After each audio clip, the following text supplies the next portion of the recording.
नमस्कार दोस्तों, स्वागत है आपका YouTube चैनल कंपटीशन बॉस पर और मैं हूं नितेश। दोस्तों यहाँ हम बात करेंगे रेलवे में जो एनटीपीसी की भर्ती निकली हुई थी उसमें अभी हाल ही में नए चेंजेस किए गए हैं। ये 7 तरीके के चेंजेस हैं और किस प्रकार आपको प्रभावित कर रहे हैं ये आपके लिए जानना बहुत जरूरी है।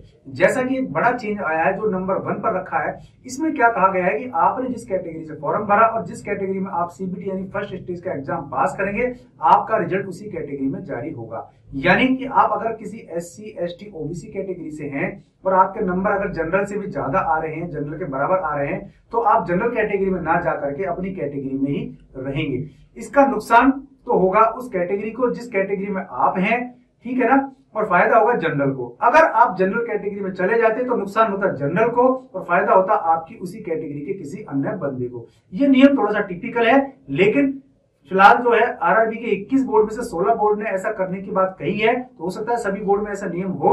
तो ये आप जरूर देख लें कि इस नियम का आपको फर्क क्या पड़ रहा है। फर्क जरूर पड़ेगा और मामला ये अटकने की स्थिति में आ सकता है। अब बात करते हैं दूसरे नए चेंज की। दूसरी बात आ रही है ईडब्ल्यूएस रिजर्वेशन की, यानी कि जो आर्थिक आधार पर 10% आरक्षण दिया जा रहा है। उसमें पहले सिस्टम ये बनाया गया था जब फॉर्म निकाले थे कि आपको फॉर्म निकलने की डेट तक का जो सर्टिफिकेट है बना हुआ वो आपको देना होगा। लेकिन अब ये कहा गया है कि 2017-18 में बना सर्टिफिकेट आपको देना होगा, यानी कि पहले वाला देना होगा। अब ये कई स्टेट में 1 साल के लिए मान्य होता है, कई स्टेट में 6 महीने के लिए मान्य होता है। तो ये भी एक बड़ा चेंज किया है जिसकी वजह से आपको थोड़ी सी प्रॉब्लम आ सकती है। ये प्रमाण पत्र कौन बनाएगा आपका, यानी कि आर्थिक आधार पर आरक्षण वाला जो प्रमाण पत्र है वो कौन बना सकता है, ये इन्होंने एनेक्जर में अलग से लिस्ट दी गई है जो है आपको वहां से देख सकते हैं। एनेक्जर ये एनेक्जर 4 है, इसमें बताया गया है कि कौन कौन आपका प्रमाण पत्र बना सकता है। तो प्रमाण पत्र आप बनवा लें। एक चीज मैं बता देता हूँ, मैंने एक अलग से वीडियो बनाया है जिसमें बताया हुआ है कि ये जो आर्थिक आधार पर आरक्षण है इसका फायदा कैसे उठाएं। उसमें बताया गया है कि आपको किस प्रकार सर्टिफिकेट बनवाना है। तो उस वीडियो को देख लें तो ये जो बिंदु है आपका 3 नंबर, ये वहां अच्छी तरीके से क्लियर हो जाएगा। क्योंकि ये जो चेंज है ये इसलिए कहा गया है कि जो आपको सर्टिफिकेट बनवाना है वो आप उस सक्षम अथॉरिटी से ही बनवाएं जिस अथॉरिटी का नाम इस लिस्ट में दिया गया है। तो इस पर सेपरेट वीडियो है, वो आप जरूर देख लें। अगला जो चेंज है वो है 4थे नंबर का कि मान लीजिए आपने जो आरक्षण भरा है ईडब्ल्यूएस कैटेगरी से, आर्थिक आधार पर आरक्षण वाली कैटेगरी में, अब आप उन मानदंडों को पूरा नहीं करते हैं तो आपको उसी कैटेगरी में माना जाएगा जिस कैटेगरी का आप हैं। यानी फिर आपको रिजर्वेशन 10% नहीं दिया जाएगा, आपको जनरल वाली कैटेगरी में रखा जाएगा। ठीक है, तो ये देख लें आपकी जब आप सर्टिफिकेट बनवाने जाएं तो आप उस योग्य हैं कि नहीं कि आपको आरक्षण का लाभ मिल सके आर्थिक आधार पर 10% वाला। अगर आप योग्य नहीं होंगे तो आपको जनरल में ही माना जाएगा, इस 10% में नहीं माना जाएगा। ये आपको विशेष ध्यान रखना। 5वां नियम क्या कहता है ये आप सुन लीजिए।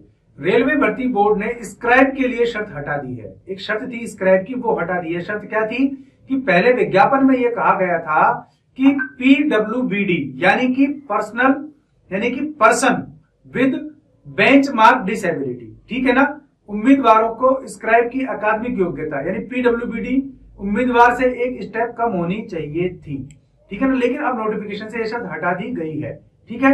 यानी कि पर्सन विद बेंचमार्क डिसेबिलिटी वाली जो शर्त थी वो अब हटा दी गई है। ये ध्यान आपको रखना है कि अब आप नए सिरे से जो भी है इस परिवर्तन से आपको नुकसान फायदे क्या होते हैं वो एक बार देखना है, क्योंकि फॉर्म तो मैक्सिमम लोग फिलअप कर चुके होंगे। तो ये डिस्टर्ब तो एक बार होना ही है।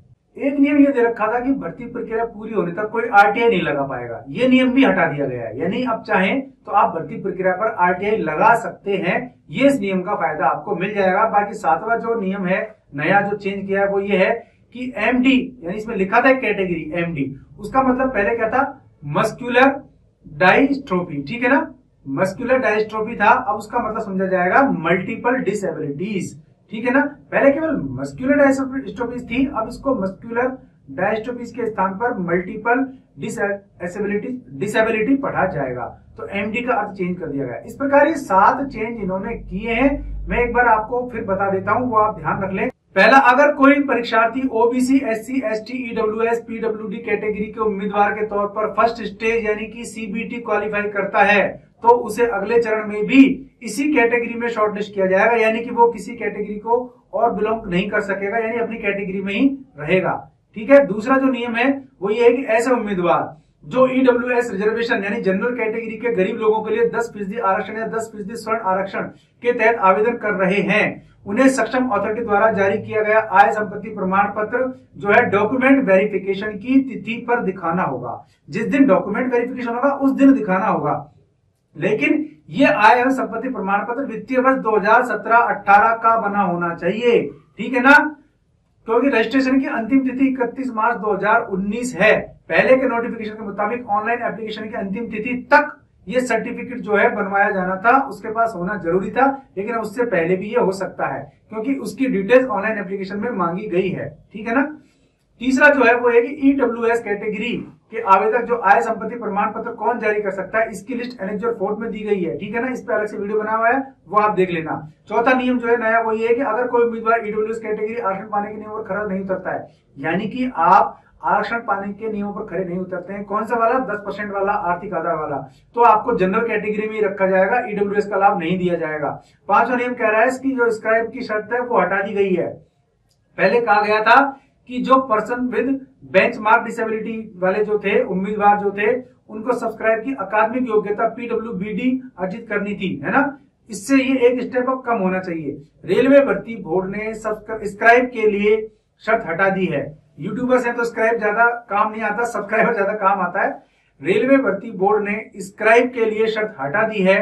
पहले विज्ञापन में कहा गया था कि पीडब्ल्यूबीडी यानी कि पर्सन विद बेंचमार्क डिसेबिलिटी उम्मीदवारों के स्क्राइब की अकादमिक योग्यता पीडब्ल्यूबीडी उम्मीदवार से एक स्टेप कम होनी चाहिए, लेकिन अब नोटिफिकेशन में यह शर्त हटा दी गई है, यानी कि अब वो सेम रह सकता है। अगला जो है 6 नंबर का नियम वो ये कहता है कि यह नियम भी हटा दिया गया है कि जो भर्ती प्रक्रिया पूरी होने तक आरटीआई नहीं लगाई जा सकती थी, अब लगाई जा सकती है।